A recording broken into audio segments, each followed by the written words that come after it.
Hello everyone, welcome back to CMAS Academy and welcome to second PUC Business Studies Easy Class Series.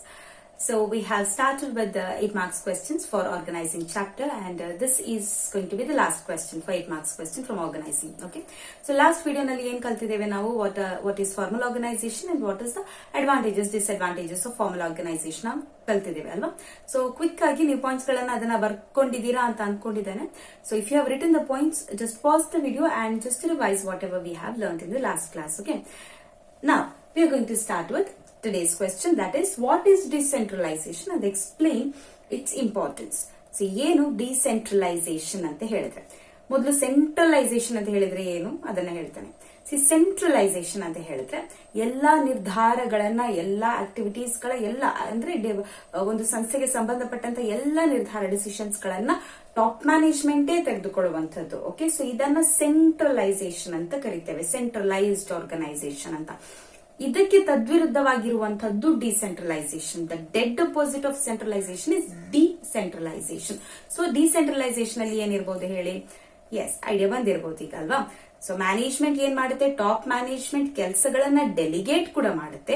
ಅದೇ ರೀತಿ ನಿರ್ಧಾರಗಳನ್ನ ಮಾಡುವಂತಹ ಏನು power ಅನ್ನ, decision making authority or decision making power is also transferred to the lower levels of management. This is called as decentralization.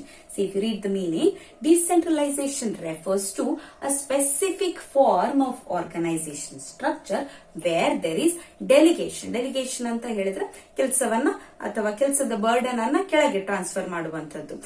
Just for example, ಹಿಂದಿನ videos ಗಳಲ್ಲೆಲ್ಲ ನಾನು ಹೇಳಿದ್ದೇನೆ, ನಾನೀಗ ಒಂದು ಪೇಪರ್ ಕರೆಕ್ಷನ್ ಮಾಡ್ತಾ ಇದ್ದೇನೆ ಅಂತ ಇಟ್ಕೊಳ್ಳೋಣ. ಅದರಲ್ಲಿ ನಾನು ಕ್ಲಾಸ್ ನ ಲೀಡರ್ ಯಾರಿರ್ತಾರೆ ಆ ಲೀಡರ್ಗೆ ಹೇಳ್ತೇನೆ ನಾನು ಏನೆಲ್ಲ ಕರೆಕ್ಷನ್ಸ್ ಅನ್ನ ಮಾಡಿದ್ದೇನೆ, ಅದರಲ್ಲಿ ಮಾರ್ಕ್ ಮಾಡಿರುವಂತಹ ಮಾರ್ಕ್ಸ್ ಅನ್ನ ನೀನು ಟೋಟಲ್ ಮಾಡಿ ಒಂದು ಪೆನ್ಸಿಲ್ ಅಲ್ಲಿ ಬರ್ದಿಟ್ಕೊಳ್ಳಿ. ಸೊ ಇದೇನು, this is delegation of work. Okay, ನಾನು ನನ್ನ ಕೆಲಸವನ್ನ ಒಂದು ಎಫಿಷಿಯಂಟ್ ಸ್ಟೂಡೆಂಟ್ ಗೆ ಡೆಲಿಗೇಟ್ ಮಾಡಿದ್ದೇನೆ. So that is delegation. Okay, so where there is delegation of authority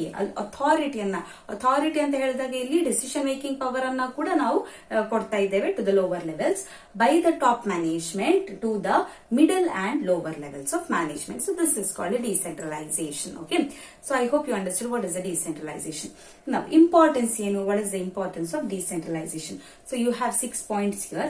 First one, it develops initiative among subordinates. ನೋಡಿ, ಯಾವಾಗೆಲ್ಲ ನಾವು ಡೆಲಿಗೇಟ್ ಮಾಡ್ತೇವೆ ವರ್ಕ್ ಅನ್ನ, when the top management delegates the work to different departments and it also gives the decision making power.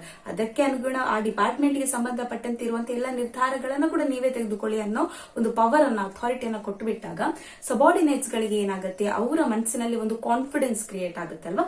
So decentralisation creates a confidence or a courage in the subordinates. ಮುಂದೆ manager positions ಗಳನ್ನ ಕೂಡ ಅವರು occupy ಮಾಡುವಂತಹ ಒಂದು confidence ಅನ್ನ ಅವರಿಗೆ ಕೊಡುತ್ತೆ, ಒಂದು ಇನಿಷಿಯೇಟಿವ್ ಅನ್ನ ಅವರಿಗೆ ಕೊಡುತ್ತೆ, ಡಿಸಿಷನ್ಸ್ ಗಳನ್ನ ಅವರಾಗಿ ತೆಗೆದುಕೊಳ್ಳುವಂತಹ ಕಾನ್ಫಿಡೆನ್ಸ್ ಅನ್ನ ಕೊಡುತ್ತೆ. When the lower level managerial positions are also given the freedom to take their own decisions. So that's the first one. Second one, develops managerial talent. So this develops or it equips the managers also. So subordinates ಗಳಿಗೆ decisions ಗಳನ್ನ ತೆಗೆದುಕೊಳ್ಳುವಂತಹ ಅಪರ್ಚುನಿಟಿಯನ್ನ ಅಥವಾ freedom ಅನ್ನ ಕೊಟ್ಟು ಬಿಟ್ಟಾಗ managerial talent ಗಳು ಕೂಡ develop ಆಗ್ತಾ ಬರುತ್ತೆ. ಮುಂದೆ ರಿಯಲ್ ಲೈಫ್ ಸಿಚುವೇಶನ್ಸ್ ಗಳು ಬಂದಾಗ, ಅವರು ಮ್ಯಾನೇಜರ್ಸ್ ಗಳಾದಾಗ ಸಿಚುವೇಶನ್ಸ್ ಗಳನ್ನ ಫೇಸ್ ಮಾಡಿದಾಗ ಯಾವ ರೀತಿ ಅದನ್ನ ಫೇಸ್ ಮಾಡಬೇಕು, ಹ್ಯಾಂಡಲ್ ಮಾಡಬೇಕು, ಅದು ಕೂಡ ಅವರಿಗೆ ಗೊತ್ತಾಗುತ್ತೆ. So this is how decentralization helps in developing the managerial talents in the subordinates. Okay. Third one, quick decision making.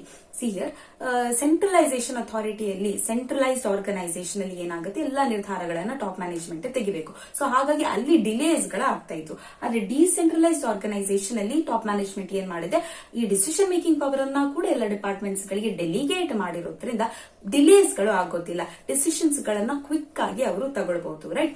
So because the decision making authority or the power is transferred to the departments are capable of taking decisions by themselves. They need not wait for the approval of the top management, right? ಅಂದ್ರೆ ಸಂಸ್ಥೆಗೆ ಸಂಬಂಧಪಟ್ಟಂತಹ decisions ಗಳನ್ನ ಅವರು definite ಆಗಿ ಚರ್ಚೆ ಮಾಡ್ಕೊಂಡೇ ತಗೊಳ್ತಾರೆ. ಆದ್ರೆ ಆಯಾಯ ಡಿಪಾರ್ಟ್ಮೆಂಟ್ಸ್ ಗಳಿಗೆ ಸಂಬಂಧಪಟ್ಟಂತಹ ಡಿಸಿಷನ್ಸ್ ಗಳನ್ನ ಆಯಾಯ ಡಿಪಾರ್ಟ್ಮೆಂಟ್ಸ್ ಗಳೇ ತಗೊಳ್ಬಹುದು ಇನ್ decentralisation. Therefore, it makes the process of decision making quicker or faster. Okay. Fourth one, relief to the top management.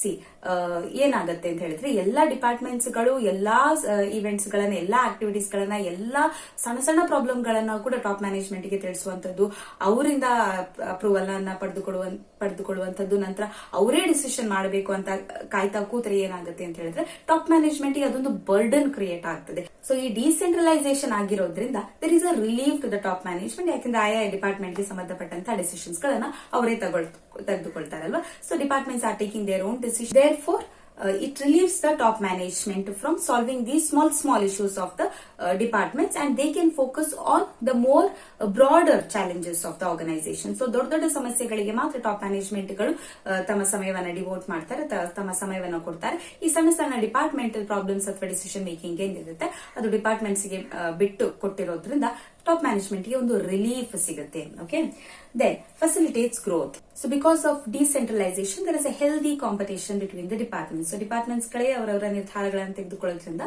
ಅಲ್ಲಿ ಒಂದು ಹೆಲ್ದಿ ಕಾಂಪಿಟೇಷನ್ ಕ್ರಿಯೇಟ್ ಆಗುತ್ತೆ. ಇದು ಸಂಸ್ಥೆಯ ಬೆಳವಣಿಗೆಗೆ, ಗ್ರೋತ್ ಗೆ ಕಾರಣವಾಗುತ್ತೆ ಅನ್ನೋದು. Okay, so that facilitates growth. And last one, better control.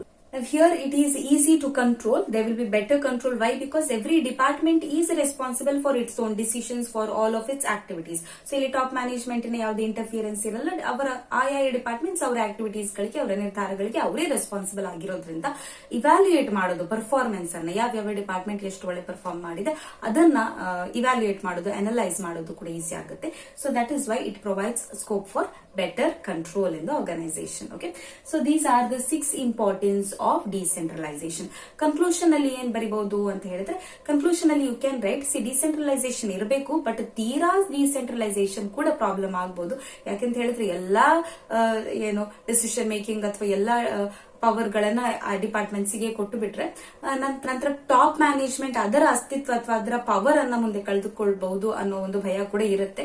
So centralisation ಕೂಡ ಇರಬೇಕು, ಡಿಸೆಂಟ್ರಲೈಸೇಷನ್ ಕೂಡ ಇರಬೇಕು. ಯಾವ ಮ್ಯಾಟರ್ಸ್ ಅಲ್ಲಿ ಡಿಸೆಂಟ್ರಲೈಸೇಷನ್ ಕೊಡಬೇಕು ಅಲ್ಲಿ ಮಾತ್ರ ಡಿಸೆಂಟ್ರಲೈಸೇಷನ್ ಕೊಟ್ಟು ಉಳಿದ ಮೆಜಾರಿಟಿ ಪವರ್ಸ್ ಏನಿದೆ, ಸಂಸ್ಥೆಗೆ ಸಂಬಂಧಪಟ್ಟಂತಹ ಪವರ್ಸ್ ಗಳೇನಿದೆ ಅದನ್ನ ಟಾಪ್ ಮ್ಯಾನೇಜ್ಮೆಂಟ್ ಸೆಂಟ್ರಲೈಸ್ಡ್ ಆಗಿ ಇಟ್ಕೊಳ್ಳೋದೇ ಒಳ್ಳೇದು ಅನ್ನೋ ಕನ್ಕ್ಲೂಷನ್ ಅನ್ನ ನೀವು ಕೊಡಬಹುದು. Okay, so this is the last question for 8 marks and organization chapter. You have to write the meaning of decentralization and what are the 6 importance.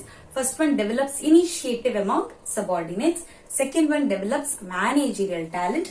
Third one, quick decision making. Third one, relief to the top management.